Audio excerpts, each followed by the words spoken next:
இந்த படத்தை வழங்குவதற்காக நீங்க வந்து கேட்டாங்க. ரொம்ப எம்பாரசிங் மூமெண்ட் அது ஆக்சுவலா.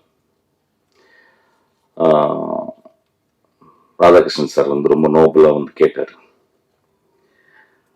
அப்புறம் நான் வந்து ஸ்ரீகாந்தோடைய கம்பல்ஷன்ல அதை ஒத்துக்கிட்டேன் ஆக்சுவலா.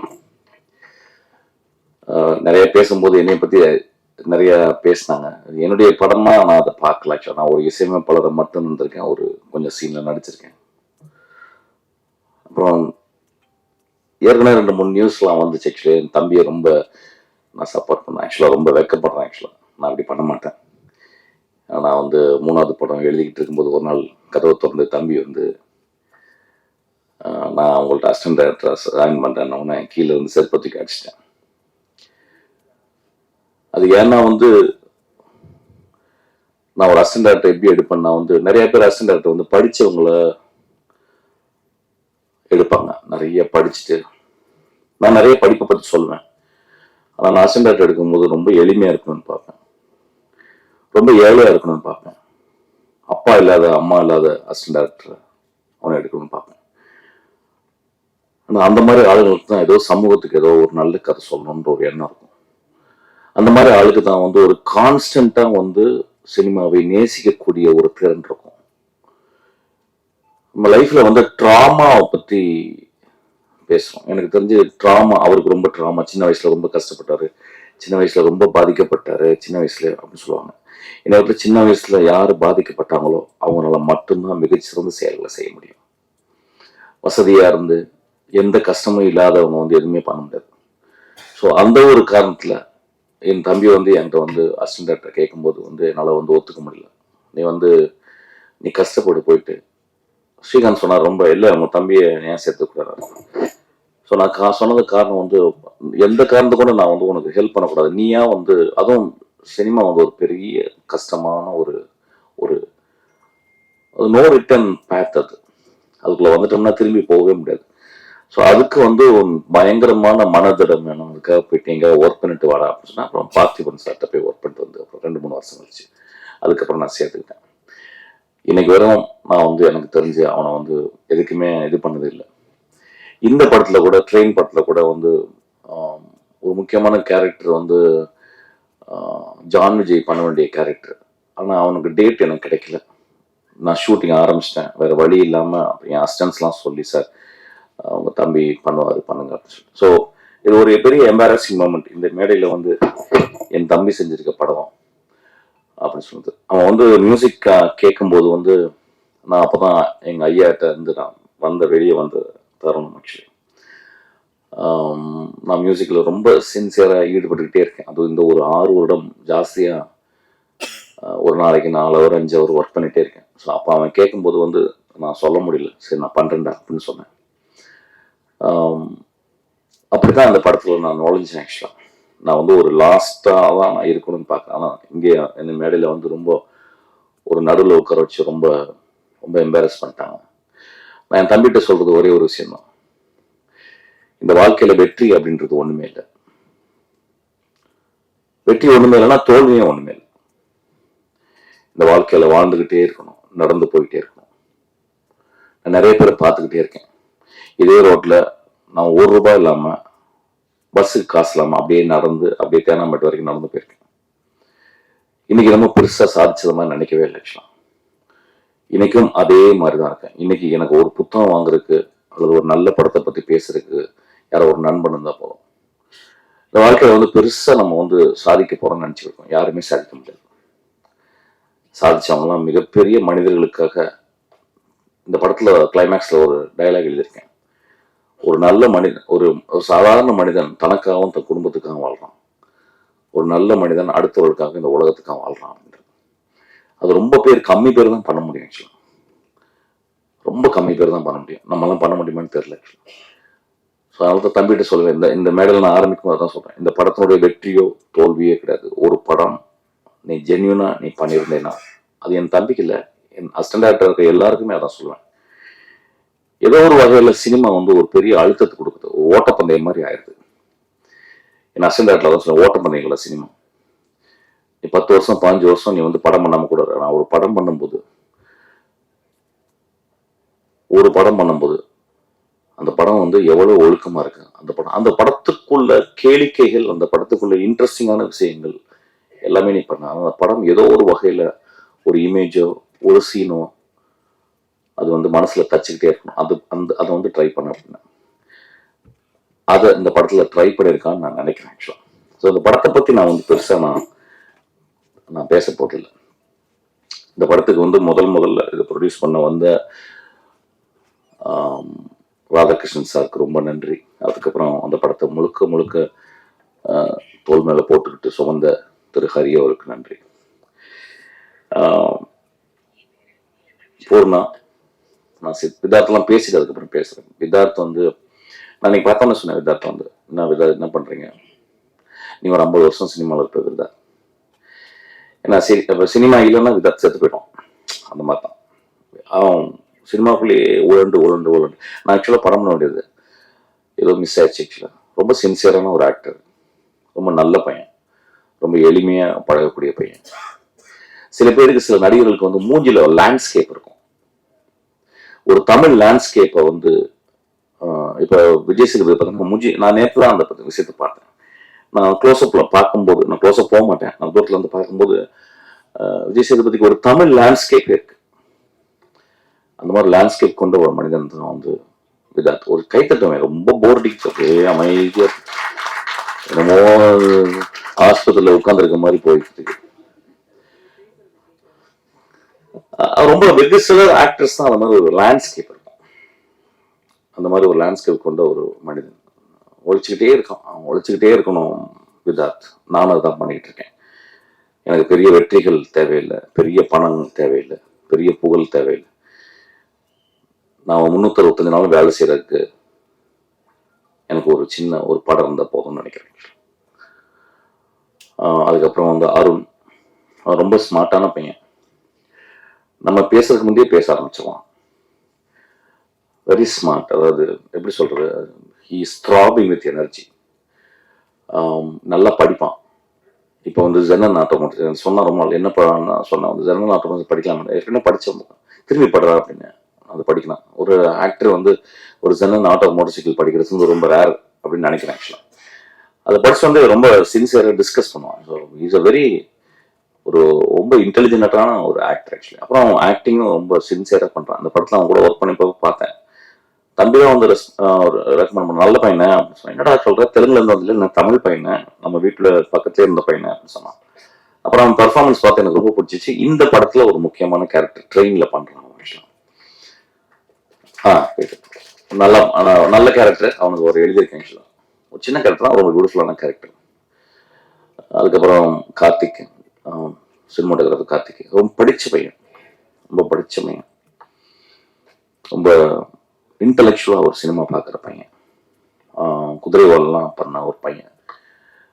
அவன் போனவொடனே கதை, எனக்கு என்ன மாதிரி கதை நீங்கள் அப்படின்னு சொல்லி கேட்பான். ஆக்சுவலாக எந்த கதையும் அப்படியே ஒத்துக்கிற ஒரு சினிமாட்டோகிராஃபர் கிடையாது. ஆக்சுவலாக என்கிட்ட வரும் கூட ரொம்ப, சார் நான் எனக்கு எப்பயாவது நீங்கள் படம் பண்ணும்போது நான் இந்த படத்துக்கு நான் நல்லது ஜஸ்டிஸ் பண்ணுவேன் அப்படின்னு சொன்னால் எனக்கு கூப்பிடுங்க சார் சொன்ன ஒரு ரொம்ப மேன்மையான ஒரு பையன். இந்த படத்தில் வந்து நல்லா பண்ணியிருக்கான். ஆர்ட் டைரக்டர், ரொம்ப கஷ்டமான ஒரு ஆர்ட் டைரக்டர். பின்னாலேயே இருக்கணும் ஆக்சுவலாக, அது யாரும் பார்க்க மாட்டோம். ஆனால் ரொம்ப செழுமையாக, ரொம்ப அழகாக, சிம்பிளாக பண்ணியிருக்கான். அந்த படத்தினுடைய எடிட்டரு. அதுக்கப்புறம் சேகர், எதுக்கு வந்து காலில் விழுந்தாலும் தெரியல. ஆக்சுவலாக நிறைய பேர் என்ன தியாகி மாதிரி ஆகிட்டாங்க. ஆக்சுவலாக நான் பார்க்கும்போது என்னமோ வாழலன்னு கருத்து ரொம்ப செத்து போன மாதிரி உட்காந்துருந்தேன். ஆக்சுவலாக காலில் என்ன வந்து விழுந்தாங்க, காலில் விழுந்து வயசாயிருது. ஆக்சுவலாக நான் சாதாரணமாக வயசாகாது, இப்போ காலில் விழுந்து வயசாயிருது. ஆக்சுவலாக எனக்கு தெரியும், ஒரு 16-18 வருஷமா எனக்கு தெரியும். சித்திரம் பேசுலேருந்து என் கூடவே இருக்கான். ஆக்சுவலாக ஓடிக்கிட்டே இருக்கான். அப்படி ஓடி ஓடி ஓடி ஓடி ஓடி இன்னைக்கு வந்து ஒரு ஒரு ஒரு ப்ரொடியூசர் லெவலுக்கு வந்துட்டான். ஆக்சுவலாக சீக்கிரம் என் படத்தையும் பண்ணிடுவ போலடா நீ. ஆமாம், ரொம்ப எளிமையான பையன், ரொம்ப அன்பான பையன், ரொம்ப தன்மையான பையன். அதாவது ஒரு என் குடும்பத்தை சேர்ந்தவன் தான். எது ஓடி வருவான் அப்படி இருக்கணும், அந்த மாதிரி பையன். அதுக்கப்புறம் ஸ்ரீகாந்த், ஒரு சினிமாவில் 30 வருஷம் நட்பு இருக்குமா அப்படின்னா டவுட் தான். பெரிய பெரிய நட்பெல்லாம் இருந்திருக்கு, பிரிஞ்சிருக்கு ஒரு காலகட்டத்தில். அதாவது 2 பேரும் ஒன்றா வருவாங்க. திடீர்னு ஒருத்தர் இடத்துக்கு போயிடுவார். அப்புறம் ஏதோ இந்த நட்பு தாங்காது அப்படி. ஏதோ ஒரு ப்ராப்ளம் வந்து ஒரு காம்ப்ளெக்ஸ் மனித இயல்பு தானே அது. என்னடா கடவுள் நம்மளை வந்து இப்படி பண்ணிட்டாங்க, என்ன இந்த லக்கு அவருக்கு மட்டும் அடிச்சிச்சு, எனக்கு ஏன் இது கிடைக்கல அப்படின்ற குழப்பம்லாம் வந்துடும் நட்புல. அந்த குழப்பமே இல்லாத ஒரு மனிதர் தான் ஸ்ரீகாந்த். இன்னைக்கு வரைக்கும் நான் மேலே போகும்போது எனக்கு வந்து டக்குன்னு கட்சி படுத்து பாக்கெட்ல வைப்பார். நான் வேகமா ஓடும்போது ஓடி வந்து எனக்கு இந்த ஷூ போட்டுருங்க மிஷின் சொல்லுவார். நான் ஏர்போர்ட்டுக்கு போகும்போது டிரைவர் இல்லைன்னா அவர் ஓட்டு வருவார். நான் சித்திரம் பேசுறி ஆரம்பிக்கும் போது நான் இரவுகளில் உட்காந்து நான் வந்து எழுதிக்கிட்டே இருப்பேன். நான் வந்து ஒரு இரவு பறவை. அப்போ ஒரு மூலையில் உட்காந்துட்டு அவர் எனக்காக டீ போட்டுக்கிட்டு இருப்பார். என் லைஃப்ல மறக்க முடியாத ஒரு நண்பர். ஆக்சுவலி நான் அதை பத்தி எங்கேயுமே பேசல. ஆக்சுவலி ஏன் பேசலன்னா வந்து அது அப்படியே இருக்கணும்னு ஆசைப்படுறேன். இன்னைக்கு வரைக்கும் எனக்கு பின்னாடியே இருந்துக்கிட்டு எனக்காக வேலை செஞ்சுக்கிட்டே இருக்காரு. என் தம்பி வேலை செஞ்சதில்லை, எங்க அப்பா அம்மா எனக்கு ஹெல்ப் பண்ணதில்லை. ஆனா எனக்காக அவங்க குடும்பத்தை கூட பார்க்காம எனக்காக என் மகளை பார்த்து கொண்டு, என் மகள்கிட்ட பேசுறது கூட எனக்கு டைம் கிடையாது. என் மகளுக்கு இன்னைக்கெல்லாம் காசு நேரத்தெல்லாம் போய் காசு அனுப்பினார். ஆக்சுவலா ஸோ என்னை எப்பொழுதுமே நேசிக்கணும். என் வாழ்க்கையில என்ன பெருசா சாதிச்சேன் அப்படின்னா, நான் சாகும்போது ஸ்ரீகாந்த் என் கூட இருப்பார்.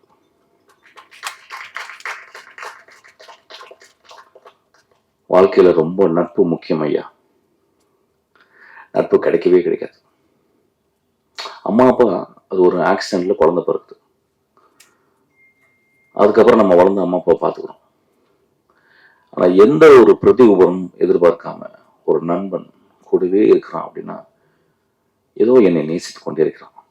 ஏதோ என் நேசத்துல ஒரு அர்த்தம் இருக்கு.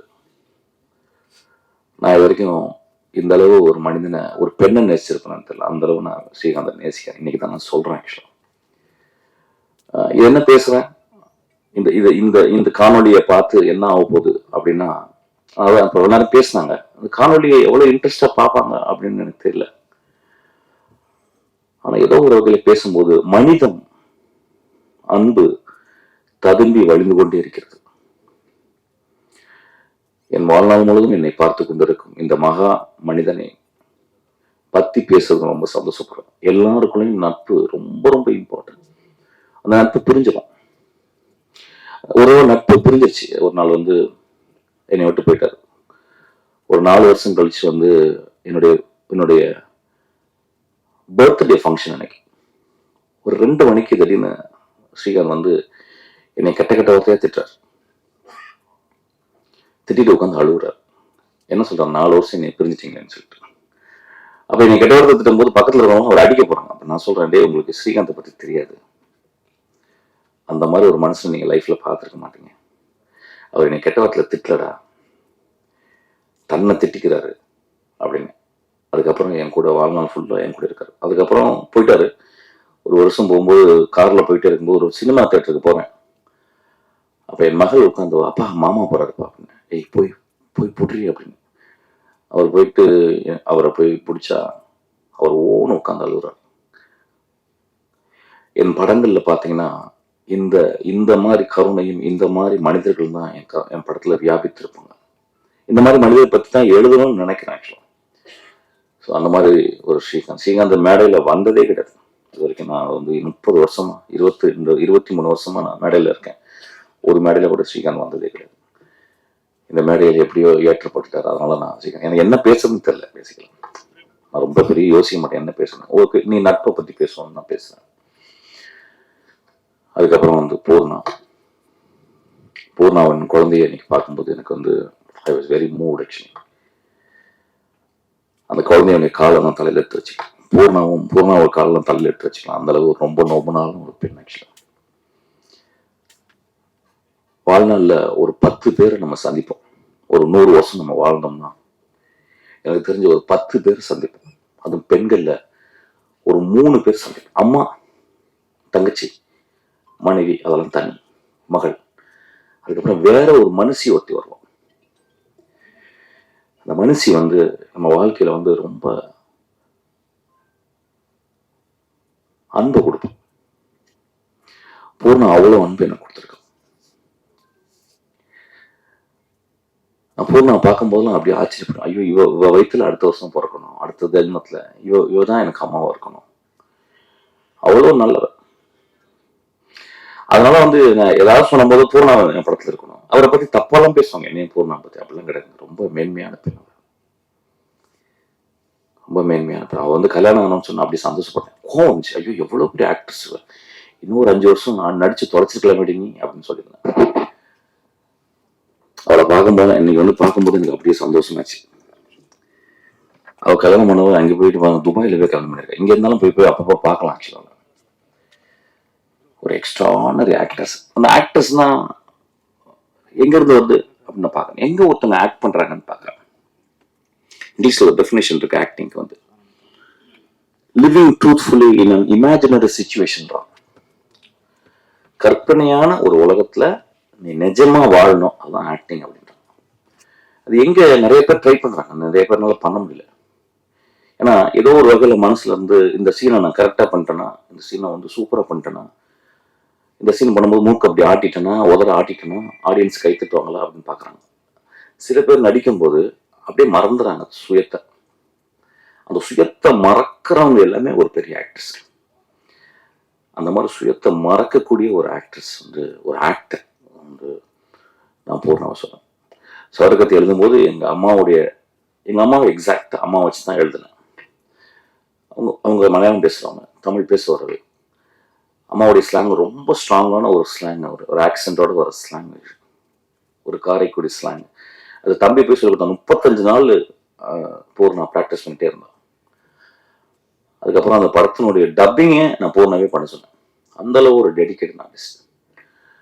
அதனால அந்த டெடிக்கேட்டட் ஆர்டிஸ்ட் எப்பயுமே கூட இருக்கணும். ஒரு பூ மாதிரி அவ எப்பயுமே கூட எங்க லைஃப்ல இருக்கணும். அதனால என் தம்பியும் அவனும் எப்பயுமே அந்த மாதிரி. நான் இன்னும் உடம்புக்கு சொன்னா, நான் ஒன்னும் உடம்பு பரவாயில்லப்பா, நீ குழந்தை பத்துக்கு உடம்பு பெருசா இருக்கும், இன்னொரு நாள் நீ ஒல்லியா, அந்த நாய் சாகுற வரைக்கும் நான் ஆக்ட் பண்ணணும்னு ஆசைப்படுறேன். அவ்வளோ அவ்வளோ அவ்வளோ ஜென்யூனான ஆக்டர்ஸ் இவங்க. பாவனா. ஸோ எனக்கு திரும்பியும் போடுறாங்க கதை எழுதுவேன். ஐ திங்க் எந்த படம் கிடைக்காதுனாலும் என் படத்துல கேரக்டர் இருப்பான்னு நினைக்கிறேன். ஸோ அதனால ஐம் ஸோ மூவ்ட். இன்னைக்கு ஒரு பூர்ணாவை தாயாக பார்க்கும் பொழுது நான் ரொம்ப சந்தோஷப்படுறேன். அவ வந்து என் குழந்தை, அந்த குழந்தை தூங்குற குழந்தை என் காலில் தொட்டு கும்பிட சொல்றான். என் குழந்தையோட உன் குழந்தை நல்லா வாழணும்னு நான் கடவுள்கிட்ட வேண்டிப்பேன். அப்புறம் தம்பியை பத்தி ஃபர்ஸ்ட் பேசி வந்தேன். ரொம்ப எளிமையான பையன், கொஞ்சம் நிறைய தத்துன்னு பேசினான். ஆக்சுவலா பேச ஆசைப்படுறான், படிக்கிறான், இப்பதான் படிக்கிறான். ரொம்ப செஞ்சு வாழ்க்கை கஷ்டம் தெரியுது. மொழி செழுமையா இல்ல, மொழியில மீனிங் இருக்கு, அர்த்தங்கள் இருக்கு. அதை நோக்கி போய்கிட்டு இருக்கேன். இன்னும் படிக்க வரும்னு நினைக்கிறேன். ஒரு கதை, ஒரு கயிறு மேல நடக்கிற மாதிரி தான் ஒரு கதை. நான் அந்த கதை எடுப்பேன்னு தெரியல. ஏன்னா ஒரு எழுத்தாளர், ரொம்ப முக்கியமான ஒரு எழுத்து, ரொம்ப அருமையான ஒரு மனிதர் அவர் பேசிக்கலாம். ஸோ அவருடைய கதை வந்து என்ன சொன்னா, எனக்கு ரொம்ப சந்தோஷமாச்சா. ஒரு நாவல் வந்து எழுதுறியாடா, ஓகே வெற்றிமாறன் கேட்பான், வெற்றிமாறன் தான் பண்ணுவான், நீ பண்ணிட்டாடாத, சரி ரைட்டா அப்படின்னு சொல்லிட்டு அப்போ வந்து கதை கடைசி வரைக்கும் சொன்னான். ஆனால் நீங்கள் வந்து தலையிடவே கூடாது அப்படின்ட்டான். சரிடா, ஸ்கிரிப்டாக கூட இல்லை, நான் ஸ்கிரிப்ட் கொடுக்க மாட்டேன்னா அப்படின்ட்டான். சரி ரைட், நல்லதுடா. அந்த பிடிவாதம் இருந்தால் நீ வந்து லைஃப்ல வந்துடுவேன். கடைசி வரைக்கும் ஸ்கிரிப்டை காட்டவே இல்லை. அப்புறம் வந்து சும்மா மேலகமாக சொன்னான். அப்புறம் படத்தை காட்டினான்.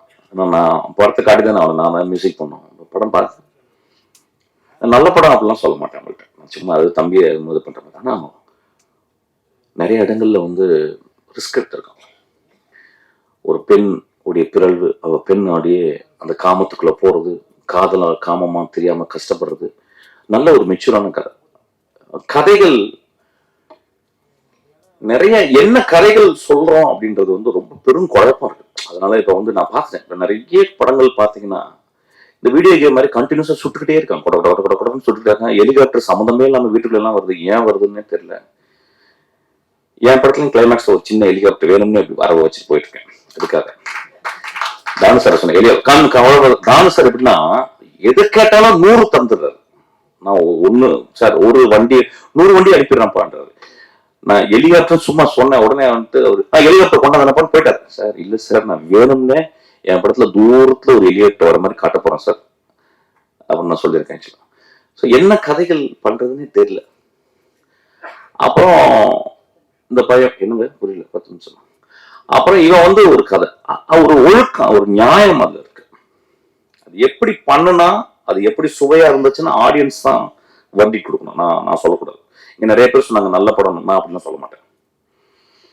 நல்ல படம்லாம் ஓடிதான். நந்தலால நல்ல படம் தான், ஓனாய் ஆட்டுக்குட்டி நல்ல படம் தான். இந்த போன வாரம் ஜப்பான்ல ஓனாய் ஆட்டுக்குட்டி வந்து போட்டுட்டு ஒருத்தர் ஜப்பான் ப்ரொஃபஸர் கூப்பிட்டு பேசுறாரு, படம் ரொம்ப நல்லா இருந்துச்சு அப்படிங்க, தமிழ்நாட்டில் நல்லா இல்லைங்க அப்படின்னு. ஸோ அது நல்ல படம் அப்படின்னு கிடையாது. ஆனா ஒரு படம் நன்றாக மனத ஆழத்திலிருந்து நிஜமா நான் நல்ல படம்னு எடுத்த படம் எல்லாமே வாழ்நாள் போது நல்லா இருக்கும். உதிரிப்புகளை நம்ம மறக்க முடியுமா? ரஜினிகாந்த் சொல்றாரு வந்து, போன தங்கச்சி திருப்பி வந்து கட்டி பிடிச்ச அழுவுறா, யோ போயா அப்படின்னு. இது போதாத அந்த படத்தை மறக்க முடியுமா? ஸோ ஒரு நல்ல படம், வாழ்க்கையை சொல்லக்கூடிய படம், வாழ்க்கையை எப்படி வாழ வேண்டும் சொல்லக்கூடிய படம், எப்படி நேசிக்கப்பட வேண்டும் என்று சொல்லக்கூடிய படம், எதற்காக வாழ்கிறோம் என்ற கேள்விகளை எழுப்புகிற படம், அது நல்ல படம் தான். இதுல அந்த மாதிரி சில கேள்விகள் இருக்கு. ஸோ அதனால I think for us it's considers a decent film. படம் எப்படி சுவையா இருந்தது, எப்படி நல்லா இருந்துச்சுன்னா பத்திரிகைக்காரங்க எழுதணும். அதுக்கப்புறம் படம் பார்த்துட்டு அது நல்லா இருக்குன்னு சொல்லணும். So that rest up to the audience and the people. இந்த மேடையில் வந்து படம் நம்ம நல்லா பண்ணியிருக்கேன்னு நம்ம சொல்றது வந்தது. ஸோ அந்த படத்தில் அந்த மாதிரி ஒரு விஷயம் இருந்துச்சு. அப்புறம் மியூசிக்கு நான் ஐயாட்ட இருந்து வந்தவொன்னு சண்டை, கண்டினியூஸாக சண்டை. நான் சண்டை போட்டுட்டே இருக்கேன், அவர் என்ன திட்டிக்கிட்டே இருக்காரு. அப்புறம் ஒரு ரொம்ப மனசு கஷ்டமாயிடுச்சு. அப்புறம் இனிமே வந்து வெளியே வரும்போது இப்படி ஒரு கொடுத்துருக்கான். சரி என்ன பண்ணலாம், என்னுடைய குருநாதர் இப்போ ரீசெண்டாக ராம்மூர்த்தி, அவர் வந்து ஒரு 2 வருஷமா எனக்கு அவர் மியூசிக் சொல்லி கொடுத்துருக்காரு. நானும் ஒரு 6 வருஷம் படிக்கிறேன். ஸோ அதனால வந்து சரிடா எனக்கு புதுசாக ஏதாவது பண்ணலாம் அப்படின்னு சொல்லிட்டு இந்த படத்துல இறங்கியிருக்கேன். ரீரெக்கார்டிங் வந்து இந்த துரோட்டு இந்த படத்துல வந்து ஒரு கம்ப்யூட்டர் ஜெனரேட்டட் மியூசிக், அதாவது ஏதாவது ஒரு லூப்ல இருந்து எந்த எதுவுமே எடுக்கல. முழுக்க முழுக்க உண்மையான இருக்கிற, ஃபார் எக்ஸாம்பிள் வயலினிஸ்ட்னு இருக்காங்க நம்ம ஊர்ல, நிறைய பேருக்கு தெரியாது. இங்க எக்ஸ்ட்ராடினரி வயலினிஸ்ட் அந்த ஸ்ட்ரிங் செஷன்ல உள்ளவங்க, எனக்கு தெரிஞ்ச கல்யாண் சாரு, அதுக்கப்புறம் செல்லிஸ்ட் சேகர், இவங்க இன்டர்நேஷனல் லெவலுக்கு இவங்க பெரிய அளவுங்க. ஆனா இன்னைக்கு அவங்கள நிறைய யூஸ் பண்ணாம கம்ப்யூட்டர் ஜெனரேட்டரே நிறைய. ஆனா இந்த படத்துல அப்படி இல்லாம முழுக்க முழுக்க ஒரு லைவ் இன்ஸ்ட்ருமெண்ட்லேயே பண்ணணும்னு சொல்லிட்டு நான் பண்ணியிருக்கேன். அப்புறம் ஒரு பரவாயில்லாம பண்ணியிருக்கேன். ஒரு 36 மார்க்குக்கு ஒரு ரீரெக்கார்டிங் பண்ணியிருக்கேன். நான் எப்பயுமே அப்படிதான் எய்ம் பண்ணேன், 36 மார்க் வந்தா போதும் அப்படின்னு. அந்த மாதிரி ஒரு 36 மார்க் எய்ம் பண்ணியிருக்கேன். ஒரு 5-6 பாட்டு போட்டிருக்கேன். பாட்டு வந்து எப்பயுமே சின்ன வயசுல இருந்து பாடிட்டே இருப்பேன், நான் கம்போஸ் பண்ணிட்டே இருப்பேன், நான் எழுதி பாடுவேன். அந்த மாதிரி இதுல வந்து எனக்கு ரொம்ப இதுல பிடிச்ச பாட்டு வந்து ஒரு கடவுளுக்கு ஒரு கோரிக்கை அப்படின்ற ஒரு பாட்டு, ஒரு தினவு பாட்டு எனக்கு ரொம்ப பிடிச்ச பாட்டு. அது வந்து இந்த படத்துல கம்போஸ் பண்ணியிருக்கேன். அதுவும் ஒரு 36 மார்க்கு பாஸ் போடலாம். 100 மார்க் வாங்கவே முடியாது. 100 மார்க் வாங்கக்கூடிய ஒரே மனிதர் இளையராஜா மட்டும்தான். அவர் அதுக்கப்புறம் ஒரு Rahman. So I cannot think about walking equal to them. They are far ahead actually. ஒரு இன்ட்ரெஸ்ட்ல இந்த படத்தை நான் பண்ணியிருக்கேன் மியூசிக். இப்போ இந்த படத்துக்கும் அந்த பாட்டை கேட்டுட்டு தானு சார் சொன்னார், தம்பி இந்த படத்துக்கு நீங்களே பண்ணிருங்கன்னாரு. இந்த படத்தை பண்ணேன். 2 பேரை பத்தி நான் சொல்லணும். இந்த படத்தை நான் பண்ணிக்கிறதுனால இப்பவே ப்ரமோஷன் ஆரம்பிச்சிடலாம் இருக்கேன். நான் பார்த்து இவ்வளவு வருஷம் 23 வருஷம் நான் ஒரு நிறைய ப்ரொடியூசரோட படையிருக்கேன். தானு சார் மாதிரி ஒரு ப்ரொடியூசர் நான் பார்த்ததே இல்லை. என்னை ஒரு குழந்தை மாதிரி பார்த்துக்கிறாரு. யூஸ்வலாக எந்த ப்ரொடியூசரும் எனக்கு பிடிக்காது. நான் ஒர்க் பண்ண ப்ரொடியூசர்லாம் நான் ரொம்ப மோசமானவன் அப்படின்னு சொல்லுவாங்க. நிறைய செலவு பண்ணுறேன் அப்படின்னாங்க. அதெல்லாம் பொய் அப்படின்னு அவர் சொல்கிறார். அந்த அளவு என்னை பத்திரமா பார்த்துக்கிறாரு. அப்புறம் என் தம்பி விஜய் சேதுபதி, இந்த படத்துக்கு வந்து நான் வந்து எனக்கு அவ்வளோ சின்சியராக ஒர்க் பண்ணுறான். இந்த கதையும் கிட்டத்தட்ட இன்ட்ரோல் வரைக்கும் நான் முடிச்சிட்டேன். ஆக்சுவலாக எடிட் பண்ணி பார்த்தேன். ரொம்ப எக்ஸ்ட்ரானரியாக பண்ணியிருக்கேன். எனக்கு ரொம்ப சந்தோஷம். விஜய் சேதுபதி வந்து இன்னொரு பரிமாணம் விஜய் சேதுபதிக்கு இந்த படத்தில் கொடுத்துருக்கான். இந்த படம் டெவில்ன்ற படம் நல்லா இருந்தா மட்டும் நல்லா இருக்குன்னு எழுதுங்க. நல்லா இருந்தா மட்டும் இந்த படத்தை பார்த்து பக்கத்து வீட்டில் சொல்லுங்க, இந்த படம் ஓடட்டும். நன்றாக இருந்தால் இந்த படம் ஓடும் தம்பி, நன்றாக இல்லாட்டினா ஓடாது. ஓடாதுன்னா பரவாயில்ல, ஓடு, நீ ஓடு, ஓடிட்டே இரு. வாழ்க்கையில வெற்றியும் இல்லை, தோல்வியும் கிடையாது. வாழ்க்கையில ஓடிக்கிட்டே இருக்கணும். நன்றி, தேங்க்யூ.